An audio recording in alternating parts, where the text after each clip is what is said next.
में गेहूं डालकर जवारा बोया जाता है। उस जवारे की मूलता क्या कहती है, उस जवारे की महत्वता क्या कहती है, क्यों बोए जाते हैं जवारे, उस जवारे की महत्वता क्या है। नवरात्रि में 9 दिन जवारे क्यों बोते हैं, उसको बोने का कारण क्या है। केवल कोई कहे कि हम ठाकुर जी को भजते हैं, भगवान कृष्ण को भजते हैं, कोई कहे हम तिरुपति बालाजी को नारायण को भजते हैं, कोई कहता है कि हम हरि विठल को पांडुरंगा को भजते हैं, हमारे यहाँ हम इनको भजते हैं तो जवारे नहीं बोते। ना ना, पुष्टि मार्गी है, ठाकुर जी की सेवा करने वाला है, उसके यहाँ भी ये 9 दिन जवारे बोए जाते हैं। रामानुज संप्रदाय से जुड़ा हुआ है, नारायण की पूजन कर रहा है, उसके घर में भी जवारे बोए जाते हैं। पांडुरंगा हरि विठल की उपासना कर रहा है, उसके घर में भी जवारे बोए जाते हैं। जवारे का महत्व हमारे यहाँ शास्त्र कहता है। क्या महत्व है उसका, क्या फल है उसका। महाराज, जब देवी माता ने दुर्गा भवानी को पंचायत में बुलाया, शिव पंचायत में मां दुर्गा बैठी हुई है, और शिव पंचायत में जब दुर्गा भवानी बैठी, उपद्रवियों ने उपद्रव मचाया, अहंकारियों ने अहंकार मचाया, असुरों ने, राक्षसों ने हाहाकार मचाना प्रारंभ करा। तब उस समय पर देवाधिदेव महादेव माता पार्वती को देखकर, दुर्गा भवानी को देखकर मुस्कुरा रहे थे।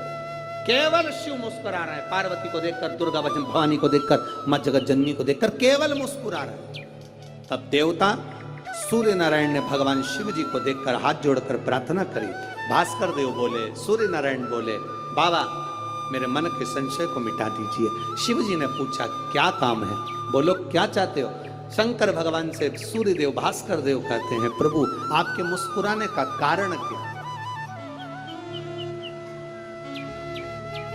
भारत की भूमि पर जितनी जगह पर भी आप लोग कथा सुन रहे हो, आस्था चैनल पर, फेसबुक, यूट्यूब पर जितने लोग कथा सुन रहे हो, बड़े ध्यान से सुनना कि जवारे क्यों बोए जाते हैं। नवरात्रि में जवारे की महत्वता क्यों होती है, क्यों बोया जाता है, मिट्टी में गेहूं डालकर क्यों उत्पन्न किया जाता है, उसकी महत्वता क्या है। सूर्य नारायण पूछ रहे हैं भगवान देवाधिदेव महादेव से, आप दुर्गा भवानी को देखकर मुस्कुराए, आप हंसे हैं, आपके चेहरे पर प्रसन्नता आई, कारण। महाराज देवाधिदेव महादेव ने कहा, यहां भगवान विष्णु, गणेश जी, भास्कर देव, आप सब बैठे हो। असुरों ने आक्रमण कर दिया, असुरों ने आक्रमण करा है, और वह असुर आक्रमण कर दिए हैं तो वो असुर प्रवेश कर रहे हैं, उपद्रव मचाकर, हाहाकार कर कर नष्ट करने वाले हैं इस पूरी पृथ्वी को। तो फिर उसको बचाएगा कौन, कैसे बचेगा। शिव जी ने कहा चिंता मत करो। दुर्गा ने अपने केश का स्मरण किया, एक केश को माता पार्वती जी ने अपने हाथों से छुआ, छूते ही एक कुंड में सुंदर जवारे उत्पन्न हुए हैं। जब तक वो जवारे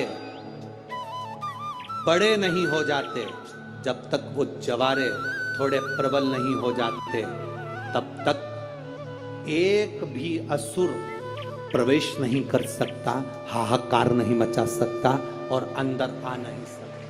शिव महापुराण की कथा कहती है, जवारे जिसके यहाँ बोए जाते हैं, जवारे का, आप लोग कहते हैं कहीं पर देवी जी बैठी हैं, किसी के यहाँ मिट्टी की मूर्ति आई, 21 फीट की, 41 फीट की, 15 फीट की, 10 फीट की, 25 फीट की देवी जी की प्रतिमा स्थापना हुई।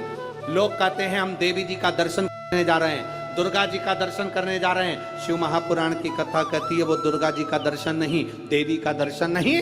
नवरात्रि में जहां जवारे बोए जाते हैं वहां मात्र आप पांव रखते हैं तो अपने घर में से क्लेश दूर हट जाता है, अहंकार दूर हट जाता है, अभिमतता दूर हट जाती है, तकलीफें दूर हट जाती है। जिसके घर में जवारे बोए जाते हैं वहां से अहंकार, काम, लोभ, आसक्ति, वासना, तृष्णा और दुख तकलीफें दूर हट जाती। तो जवारे का मूल का तत्व आनंद सुख। महाराज उसको समझने वाला समझ सकता।